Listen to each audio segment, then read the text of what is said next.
Prostate cancer के कारण? देखिए, कोई भी प्रोस्टेट कैंसर हो या किडनी कैंसर हो या और भी कोई शरीर के कैंसर हो, मैं यूरोलॉजिकल कैंसर से डील करता हूँ। क्योंकि ओवरऑल पेशेंट जो है वो डिस्चार्ज 5 दिन 6 दिन में ना हो करके 2 दिन में हो जाता है, तो इसीलिए उनका हॉस्पिटलाइजेशन कॉस्ट और जो वो काम से जो उनकी छुट्टी होती है, जो उनकी मॉर्बिडिटी होती है, अपने आप सर्जरी कर देता है। रोबोट एक एडवांस फॉर्म ऑफ लेप्रोस्कोपी के लिए आप इसको कह सकते हो, जिसमें लेप्रोस्कोपी के जो सारे ड्रॉबैक्स थे वो सारे हटा दिए गए हैं। उस टाइप की वो टेक्निक है जो कि पूरा सर्जन के कंट्रोल में है। So cost wise robotic instruments cancer जिस नाम से आम आदमी घबरा जाता है, रोबोटिक सर्जरी के बारे में क्या कहना चाहेंगे? क्या कैंसर में ये कामयाब है? बिल्कुल कामयाब है। रोबोटिक की सर्जरी की आजकल अवेयरनेस काफ़ी ज़्यादा हो रही है। बड़े शहरों में तो काफ़ी सालों से है, लेकिन अब छोटे शहरों में भी लोगों में अवेयरनेस काफ़ी आ रही है। इसका यूज़ भारत में पिछले 10 साल से ज़्यादा सालों से किया जा रहा है। मैं खुद इसको 8 साल से कर रहा हूँ। और सर्जरी तभी, जैसे मैंने बताया, सर्जरी तभी सक्सेसफुल होती है अगर हम एट द अर्ली स्टेज करें।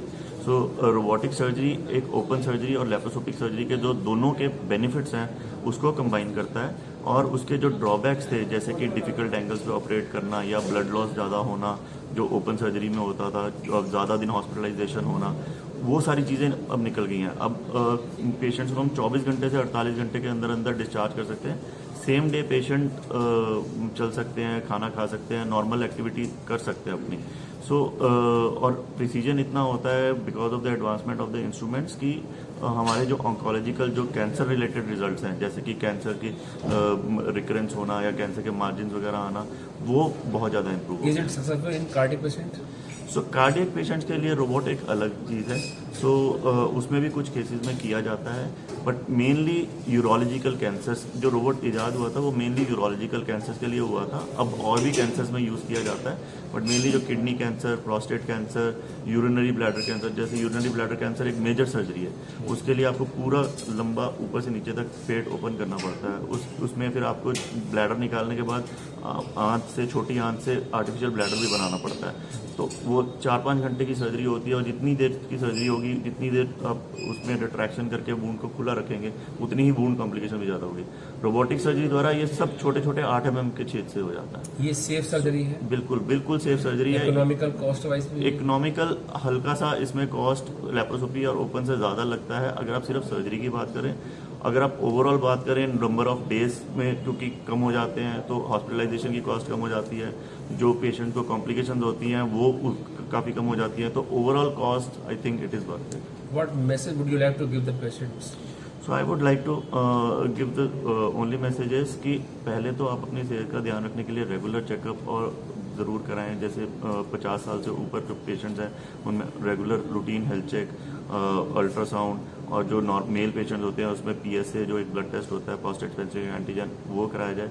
कोई भी अगर किडनी, ब्लैडर या प्रोस्टेट की प्रॉब्लम पाई जाती है तो इसके लिए आप अपने प्राइमरी डॉक्टर से संपर्क कर सकते हैं। प्राइमरी डॉक्टर से संपर्क करने के बाद जब अगर उसमें कुछ एबनॉर्मलिटी है तो स्पेशलिस्ट से सलाह ज़रूर लें। और अगर लोकलाइज डिजीज़ है तो इन तीनों कैंसर्स का प्राइमरी ट्रीटमेंट सर्जरी है, जिसमें कि आज की डेट में चाहे इंडिया है, चाहे यूरोप है, चाहे US है, सो आज की डेट में robotic surgery he standard modality of choice है।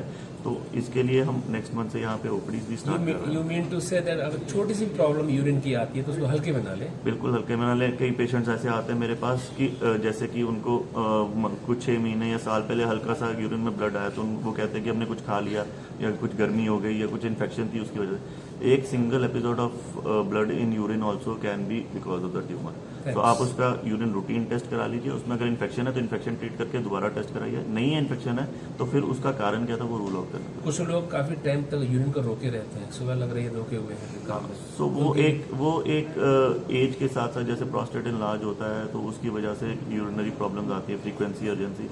अब यूरिन चाहे प्रोस्टेट कैंसर हो चाहे बिनाइन प्रोस्टेट इनलार्जमेंट जो एज के साथ हो, दोनों के सिम्टम्स में कोई ज़्यादा अंतर नहीं है।